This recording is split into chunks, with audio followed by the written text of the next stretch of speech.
Ángel Becasino, escritor, fotógrafo, músico, videoartista, ha investigado el impacto del afecto y de la idea del morir a través de diferentes intervenciones en museos, galerías de arte y hospitales psiquiátricos de Alemania, Japón, Ecuador y Colombia. Random House, Planeta, Norma y otras editoriales han publicado en América Latina libros suyos sobre el tema de la ciudad como realidad planificable y la comunicación política electoral. Durante la década de los 80 cubrió la guerra del Líbano como corresponsal de medios gráficos iberoamericanos, así como la violencia colombiana. En los comienzos de su carrera obtuvo el segundo lugar en el premio de novela MC en Argentina en 1970 y en 1974 el León de Plata en el Festival de Venecia y el Grand Prix de Cine Publicitario en Río de Janeiro. Trabaja en periodismo y publicidad, especializándose en estrategias de comunicación enfocadas a la gestión de gobierno. A mí me parece un poco, para usar una palabra suave aunque gruesa, cretino, este intento de juzgar si eso está bien, si eso está mal. Todas las sociedades siempre tuvieron estos espacios para curiosear qué pasaba. El cine americano se nutrió durante toda la época de la ley seca y mucho más del cine de los gángsters. Los gángsters son los traquetos nuestros de hoy. El cine brasilero, la telenovela brasilera se nutrió de los bicheiros, que son los de Jogo do Bicho, que está prohibido en Brasil, que están mezclados con el narco y que son los grandes patrocinadores de las escuelas de samba, de las nenas maravillosas que bailan en las escuelas de samba y demás. Es decir, siempre esto ha sido un espacio donde la sociedad se mira. El cine japonés con los yakuza, el cine chino con sus mafiosos, etcétera, etcétera, etcétera, para no hablar de los italianos. Listo. Entonces yo creo que ese es el primer punto que hay que pensar. Que si son glamurosos o si son ideales de los demás, en la medida en que todo el mundo quiere vivir a alta velocidad, porque estamos viviendo en una sociedad de alta velocidad, creo que los personajes que lo hacen más rápido, que se mueven mejor en el corto plazo, son los personajes que tienen más glamour para los demás. Entonces, yo creo que la telenovela basada en el fenómeno narco es absolutamente funcional a muchas cosas de esta sociedad. En el caso de la publicidad y demás, es funcional porque brinda a los públicos con los que necesita contactar el anunciante que quiere promocionar lo que quiera promocionar. Ese también es otro terreno muy cuestionado y hay mucho para pensar ahí.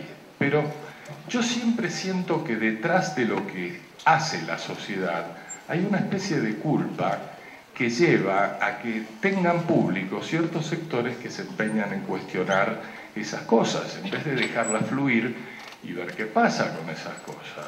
Siento que hay cosas que este país no las quiere mirar, o que ciertos niveles de este país no las quieren mirar. Hace un rato nos contaban de la narconovela mexicana. Yo viví en México un par de años y conocí bastante a la gente del norte de México. En esa época el fenómeno narco no era un fenómeno vigente en México. Sin embargo, en el carácter del mexicano había una cosa. Yo me acuerdo en Matehuala, en otros lugares del norte de México, donde si vos ibas a un bar y de repente mirabas así de costado a alguien al que estaba al lado, inmediatamente esa persona saltaba y te decía, ¿qué? Buscándote pelea. Es decir, en el mexicano del norte, que es gente de desierto, ocurre una cosa que suele ocurrir en la gente del desierto, que es, están un poco crispados. Tienen como necesidad de que ocurran cosas o que pase algo ahí en la realidad y no son muy flexibles a juguetear con otros niveles de realidad con los que sí son flexibles otras gentes. Por ejemplo, cuando yo pienso, me acuerdo de un escritor mexicano que hace una reflexión y dice que a él no lo mataron porque los narcos sueñan con aparecer en sus novelas.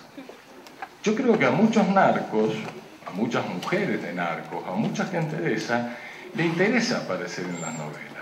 Yo creo que el fenómeno ese que nos mencionaban de La Reina del Sur de Pérez Reverte es un fenómeno más del Estado, que siempre en México se procuró que no se supiera demasiado de lo que pasaba. México no ha salido de su larga época del PRI, y eso es algo que uno debe comprender porque en México se tratan de silenciar las cosas. Un penalista italiano decía que no existe crimen perfecto porque nadie que haya dado un golpe memorable se aguanta que nadie sepa que fue él. Y es una gran verdad. Toda la gente que está en los márgenes de la legalidad, que están más allá de ese demasiado que nombra este foro, creo que necesitan reconocimiento social, necesitan reconocimiento por su capacidad de jugarse, necesitan reconocimiento por su capacidad de jugar en el riesgo. Y luego, cuando mandan sus mensajes, necesitan reconocimiento como los más malos.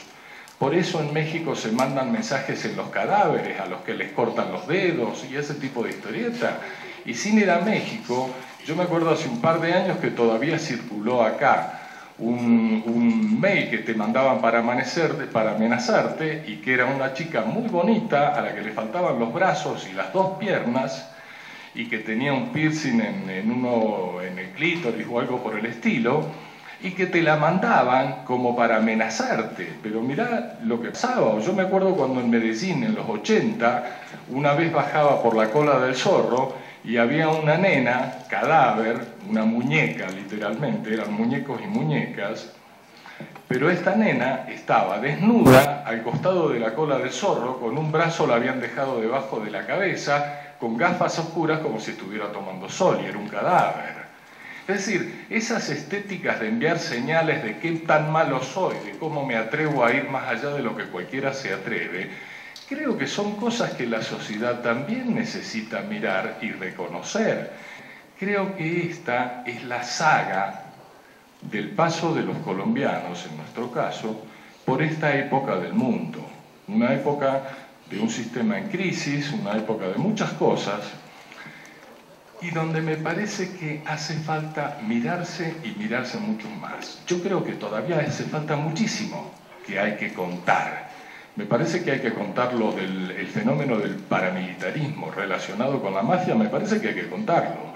Sin embargo, a mí me pasa que este último año empecé a trabajar un proyecto que es hacer una película retomando El corazón de las tinieblas de Conrad, aquel que tomó Coppola en Apocalipsis, pero relacionándola con esa huida final de Carlos Castaño trepando el río Sinú y cada vez más acorralado hasta ser exterminado por su hermano. Y esa delirancia, esa demencia, todo eso que cuenta la demencia extrema de este país,